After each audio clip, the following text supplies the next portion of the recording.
আমি ওই ব্যক্তিকে জান্নাতের আঙ্গিনায় একটা ঘরের গ্যারান্টি দেই যে ব্যক্তি তর্ক করার সময় নিজে হক এটা জেনেও সে তর্ক থামিয়ে দেয়।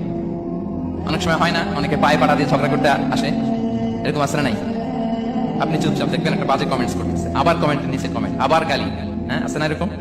বিষ্ণু বলেন নিজে হক এটা জানার পরেও আর যাতে তর্ক না বাড়ে, যে তর্ক থামিয়ে দেয় জান্নাতের আঙ্গিনায়, তাকে আমি একটা ঘরের গ্যারান্টি দেই। ওবিবাইতিন ফি ওয়াসাতিল জান্নাতি লিমান তারাকাল কাযিবা ওয়া ইন কানা মাযিআন। আর ওই ব্যক্তিকে আমি জান্নাতের মাঝখানে একটা ঘরের গ্যারান্টি দেই যে ব্যক্তি কৌতুক করার সময়ও মিথ্যা পরিহার করে। করতেছে কৌতুক, ফান করতেছে, আর ইজ কিডিং, ফান করে, কৌতুক করে, কিন্তু কৌতুকের সময়ও সে মিথ্যা বলে না। এই স্বভাব যাদের, তাদেরকে আমি জান্নাতের মাঝ বরাবর একটা ঘরের গ্যারান্টি দেই। এরপর বিষ্ণু কি বলে দেখেন, তিনি বলেন ওবিবাইতিন ফি আ'লাল জান্নাতি লিমান হাসানা খুলুকাহু।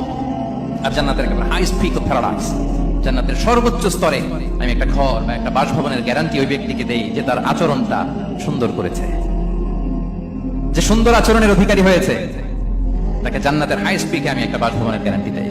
তাহলে বলেন তো আমাদের আচরণটা সুন্দর করার দরকার আছে না নাই? এটা খুব ছোটখাটো একটা আমল, তাই না? কথা বলেন দক্ষিণ কোরিয়া প্রবাসী ভাইরা, আওয়াজ করে বলেন এটা কি ছোট আমল? দেখলে সালাম দিব, সুন্দরভাবে কথা বলবো, ভালো উইশ করব, হ্যাঁ, হিংসা জিঘাংসা অহংকার থেকে মুক্ত থাকবো, খিটখিটে মেজাজের হব না, অলওয়েজ স্মাইলিং ফেস থাকবে আমার, হৃদ্যতাপূর্ণ আচরণ। এই কাজটা কি ছোট আমল? আওয়াজ করে বলেন এই আমলটা কি ছোট না বড়? প্রিয় ভাইরা, বিষ্ণু ইসলাম সবার সাথে এরকম মাধুর্যতাপূর্ণ আচরণ করতেন, ছোট থেকে বড়, নারী থেকে পুরুষ, বন্ধু থেকে শত্রু, সবার সাথে সুন্দর আচরণ করতেন। এবং তার এই চমৎকার আচরণে মুগ্ধ হয়ে তার অনেক শত্রু মুহূর্তে তার বন্ধুতে পরিণত হয়েছে।